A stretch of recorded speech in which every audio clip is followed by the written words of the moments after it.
Welcome back, friends. I have been reviewing and testing videos on this channel for over a decade now. Of all the things that I've tested, I think probably among the worst, I would say that is the worst, was of course the OSIS survival kit. Well, in my possession today is something that I think maybe even worse than that, and certainly more dangerous. So dangerous, in fact, that I might even wear body armor just for this test. So what does this say? Monday morning, I opened my email. One of my subscribers sent me a link and says, hey, what do you think about this? And could you do a test for us? And I said, absolutely. I ordered it and it just arrived. It is the angle grinder chainsaw attachment. Now, it came in a small box and required some modification to make it work. I had Jariah, my personal assistant, assemble everything and get it ready out here so that I could share it with you in this video. I have yet to turn it on. He turned it on and I asked him what he thought, and he paused for a moment and said, well, the chain speed is shockingly fast. So, whatever that means. We're gonna find out today. All right, let's take a close look at it and then we'll see how the angle grinder chainsaw performs. The BLD chainsaw attachment, obviously stands for blood, is obviously produced overseas in China, which does give me a certain level of confidence in, well, when we go to war with them, if this is what they produce, then we have nothing to worry about, right? A classic, I could be wrong here, but it seems to me a classic solution to a problem that does not exist. Now, the keen observer will be aware of, obviously aware of, is the lack of a safety clutch. On our normal chainsaws, right, we would be able to engage a clutch that would stop the spinning of the chainsaw blade. Well, that is obviously absent, and there is no clutch whatsoever. The other interesting design element is the oiler. So as we know, chainsaws need to oil the bars, or they'll burn up the bar because we've got metal on metal. And I see here that it is a low-tech design, void of any venting at the top. Have you ever held your thumb over a straw? Right. And I'm assuming that it just pokes in here, and when you need to oil, you just give it a squeeze, which is simple but effective. Of course, we have our chainsaw, 11.5-inch bars, so we do have that going for us. At least we're not using the hateful, dreaded metric system, the complicated system. We have our Allen screws for tensioning, safety cover, and then our handle. Now the assembly was pretty simple. We just simply had a washer that dropped in that ran a sprocket that drives the chain.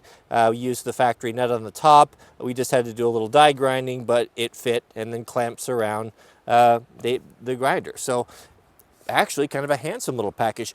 We even have dogs, biting dogs there in case we wanted to do some heavy falling. We would have that, but and then a hand protector. But there you have it. There it is in all of its splendor and glory. So before, you know what? Actually, let's just start up the generator. Let's fire it up, see how it spins, and then we'll go with our safety equipment before we do any cutting. All right. What's all this about the chain speed here? As we know that angle grinders do have run at incredibly high RPMs, way higher, I think, than a standard chainsaw would run at. All right, 3, 2, let's oil. Oiling, 3, 2, 1. Oh, goodness.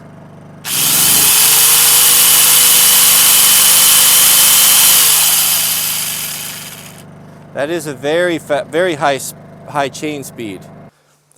I'm afraid this is going to be a job too dangerous for my traditional combat footwear.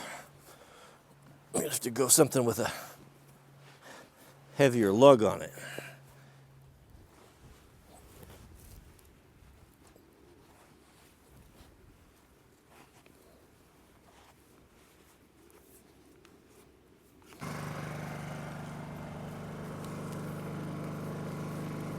So you're asking, do I really feel that I need body armor for this test? No, of course not. But I do need it for a killer thumbnail and a great clickbait title. We'll start with this, oiling. Ooh, that is, I wish I had a face shield.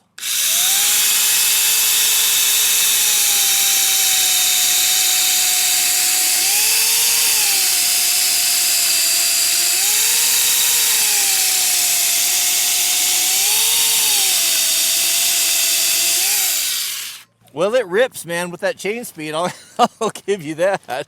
It's a bad design in that it doesn't have a chip deflector, so it throws all the chips in your face. A plunge cut is a boring cut, or cut that goes straight in. This is a kind of an advanced technique that can be done, but can be dangerous too, because whenever you let the tip of a chainsaw blade come in contact with anything, an immovable surface like this, you'll get what they call kickback, which is this.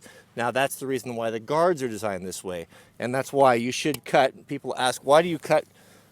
Hey moron, why do you? I think that's what they typically say. Hey moron, why are you wearing a hard hat when you're cutting firewood in an open field? This is the reason right here. You see? You see that, moron? That's why you do it. Okay, so with that out of the way, you want to avoid that. Your safe zone is from here down. That's where you always want to enter in. You don't want to go into the tip because it will come back and do this. Now, without a chain brake that will, as it comes back, engage automatically, you can have a problem. Now, how much power is in an angle grinder? Well, some more than others, right? So that depends on how big a one you put on there. So the safe way to do it is to enter in and then carefully introduce the bar and then push it in. Once it's inside, then you don't have any risk of kickback because it's contained within the sheath of the kerf. So we'll give it a shot here. Now, normally I saw a blade this small on a small consumer grade chainsaw wouldn't have enough power typically to do a plunge cut. I'm curious to see how much power an angle grinder has. Oiling. All right, here we go.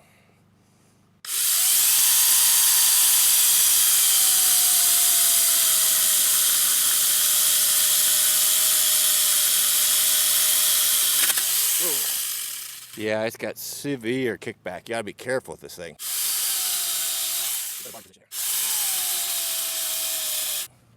Oiling. Oh, my oiler came out.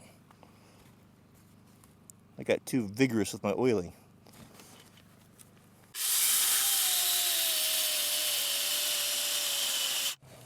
Oiling.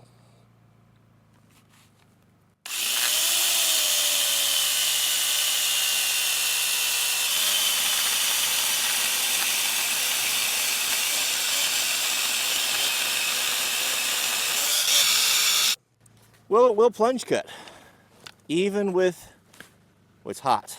It's not getting proper oiling, that's for sure.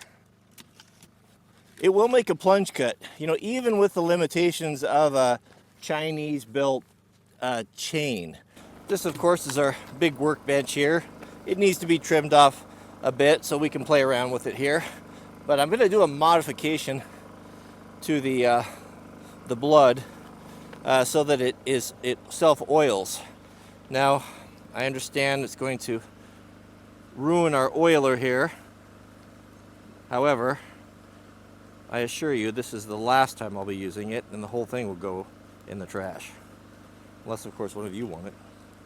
Now, by opening that up, a vent in there, now that's going to hopefully self-oil. We'll see. All right, our final test. We'll probably time-lapse this, but we'll just cut off a little chunk here and see how it does on a little bit bigger piece. You ready? All right, let's do it.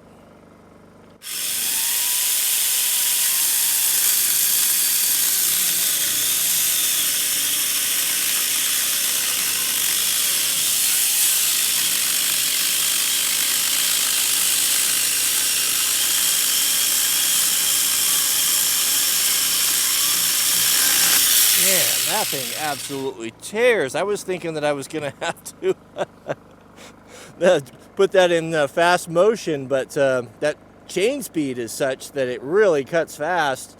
I wonder if the chain is rated to spin at that high of a speed. And then the power of the grinder makes it for a pretty potent little cutter, that's to be sure. You guys asked for it and you got it. That's what's so fun about YouTube is you can actually contact your favorite content maker, and maybe he'll make whatever video you want to see. So that happens sometimes, but I thought we'd have a little bit of fun with that. I have to say, in all honesty, it cuts pretty darn good. A whole lot better than I was expecting it to cut, but I would not recommend it. It's just too dangerous.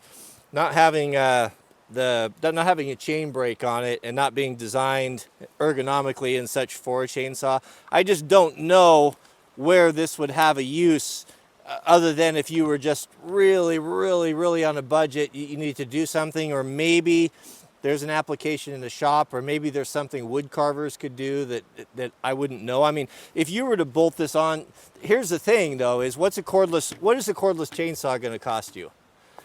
For a good one, right? Probably what, 300 bucks, and you're going to have to invest in a battery system, right? If you already have a grinder, a cordless grinder, $29, and you could bolt it onto the side of your grinder, and you do have a chainsawing action. I mean, you're not going to cut anything with a grinder, right? You're not going to cut wood with a grinder, but this would, well, you saw. You saw. I mean, so I guess maybe you could make that argument, but I'm not going to make it. You'll have to buyer beware. That's all I'm going to tell you. But what comes to mind, what might be interesting, let me know in the comments if you'd like to see us test the chainsaw grinding wheel. I think I saw one of those somewhere. See how that, I don't know, that would maybe be for bowl cutting, but that's not going to be good for cutting down timbers. But anyway, I'm going on and on. Thanks for watching. May God bless you and your families. Please keep us in your prayers, and we'll see you all on the next video.